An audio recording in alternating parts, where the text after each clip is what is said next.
Пожарьте гвоздику на сковороде, и отбоя от гостей у вас не будет. Пока наша гвоздика жарится на сковороде, наша задача взять вот такие вот от комаров, мошек пластиночки и наломать их в мисочку. После того, как гвоздичка наша пожарилась и вы наломали, добавляем нашу гвоздику к этому средству и заливаем все это дело водочкой, спиртиком, коньячком, у кого что есть, настоечкой, лишь бы это было выше 40 градусов. Залили и оставляем так на 7 дней настояться.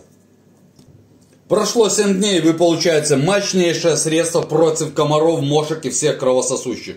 Его можно использовать дома, на даче. Если дома используется, обрабатывается просто раму. Или можно налить вот так вот в мисочку и поставить возле окна, где у вас проникают мошки. Взяли на дачу, перелили в пульверизатор, спокойненько опрыскиваются свои вещи. Это самое мощное средство, держит месяц. Проверено. Ставим лайки, подписываемся. У меня много классных идей. Всех обнял, всех поцеловал.